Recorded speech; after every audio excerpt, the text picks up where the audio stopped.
Sepak টাক্রো বা kick volleyball নামে এই খেলাটি পরিচিত। এটি হচ্ছে দক্ষিণ পূর্ব এশিয়ার একটি জনপ্রিয় খেলা। Thailand, Malaysia, Vietnam, Singapore, Myanmar, Indonesia, দক্ষিণ কোরিয়া, চীন, জাপান ও বেশ কয়েকটি দেশে খুব জনপ্রিয় এই খেলাটি। তবে এর পাশাপাশি বাংলাদেশেও ধীরে ধীরে এই খেলাটি প্রচলিত হচ্ছে। বাংলাদেশের বেশ কয়েকটি জেলাতে এই খেলাটির প্রচলন শুরু হয় বাংলাদেশ সেপাক টাক্রো অ্যাসোসিয়েশন গঠিত হওয়ার পর থেকে। তবে বর্তমানে তা ব্যাপকভাবে বৃদ্ধি পাচ্ছে। দেশের মধ্যে পুরুষ ও নারীদের জাতীয় পর্যায়ে জাতীয় চ্যাম্পিয়নশিপ এবং বিভিন্ন ধরনের টুর্নামেন্ট ও সিরিজ অনুষ্ঠিত হয়ে থাকে।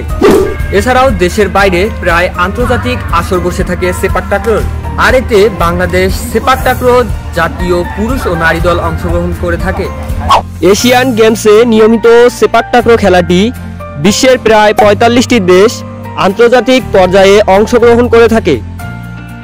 এগুলো হচ্ছে সেপাক টাক্রো খেলার বল। বলগুলো দেখতে বেতের মনে হলেও এগুলো কৃত্রিম রাবার যুক্ত প্লাস্টিকের বল।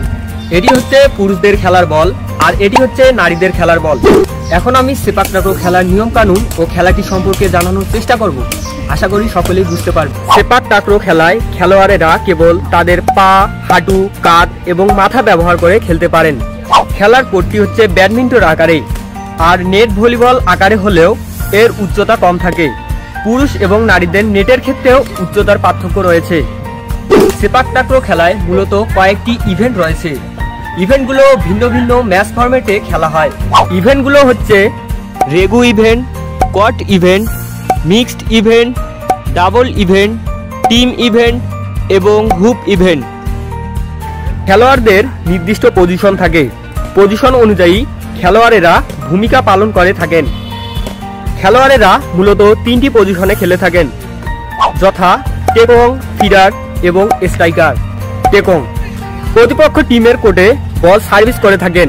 ফিডার স্ট্রাইকারে স্ট্রাইকিং করার জন্য বল সেট করে থাকেন। স্ট্রাইকার প্রতিপক্ষ টিমের কোর্টে বল স্পাইক করে পয়েন্ট তুলে নেওয়া। 3টি টাচ বা স্পর্শের মধ্যে খেলাটি হয়। 3টি টাচের বেশি হলে প্রতিপক্ষ টিম পয়েন্ট পায়। আর বল মাটিতে পড়লে, বল হাতে লাগলে, বল কোর্টের বাইরে গেলে প্রতিপক্ষর সার্ভিস ও পাস দেওয়া এবং স্ট্রাইকিং করা বল রিসিভ করতে না পারলে বিপক্ষ টিম পয়েন্ট পায়। প্রতি ক্ষেত্রে একটি করে পয়েন্ট যুক্ত হয়। 3টি সেটে খেলা হয়।